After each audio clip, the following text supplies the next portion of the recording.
My name is Ana Amélia, I'm 17 years old, and 4 months ago I have been through a cyclone. It triggered anxiety attacks for me, so I'm here to share some tips on what I do to calm myself down in such moments.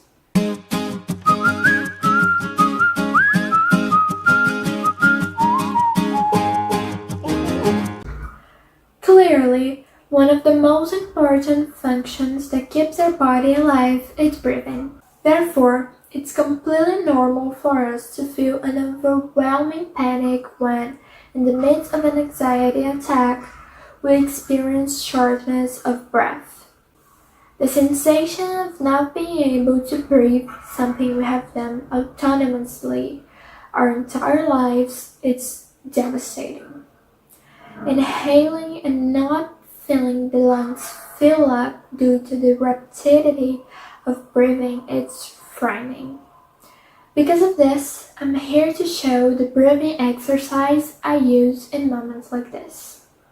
First and foremost, most of the time when someone asks us to take a deep breath, we do it in a way that lifts our shoulders and expands the chest. This method is not the most recommended for breathing. The mode with the most result is when we use our diaphragm. It is a muscle that separates the thoracic from the abdominal part and plays a fundamental role in breathing. To make sure I'm using my diaphragm correctly, I place my hand just below the chest and feel this area expand during inhalation and return to normal during exhalation. For example,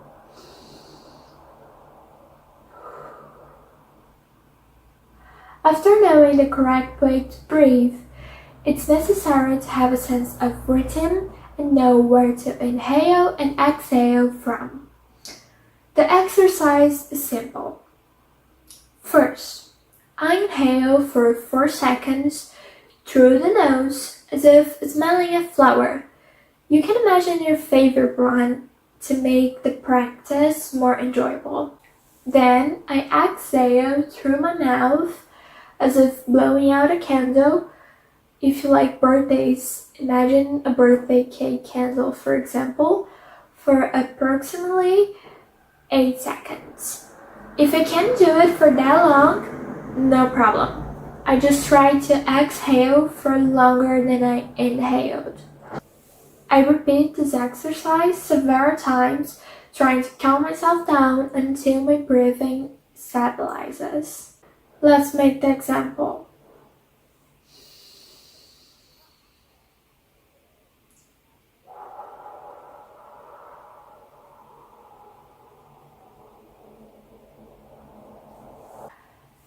But there's a catch.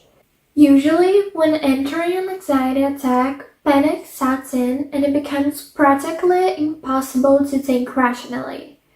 Thus, it's quite possible that I forget how to do the exercise or that I forget to do the exercise at all. For this reason, it's extremely important that I prepare in advance. Even if I'm not in a crisis, I practice the exercise multiple times a day. This way, it will be better ingrained in my brain and the process of starting the exercises will be practically intuitive. I know that for many, episodes of shortness of breath are very intense. I myself am in an acute phase of PTSD, post-traumatic stress disorder, and have reached the point where I cannot do exercises because they disrupt my breathing and I enter into a crisis.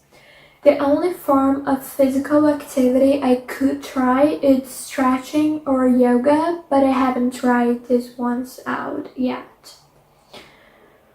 As I am in the acute phase of the disorder, some of these things, exercises, dances, people painting in general, stabilize me. So I try to avoid them the maximum that I can. This was a summary of all the breathing related resources that I use to calm myself down. I hope that some of them can be useful to you, and I hope that I have helped you. See you in the next one. Bye!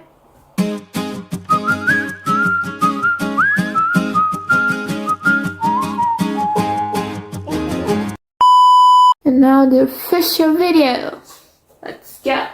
Let's just make sure that it's set down correctly and take a quick look at the hair. Great.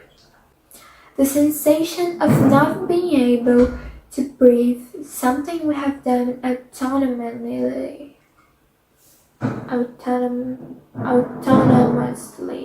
To make sure that I'm using my diaphragm. To make sure that I'm using my diaphragm.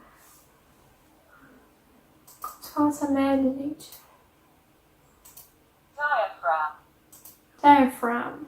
And it becomes practically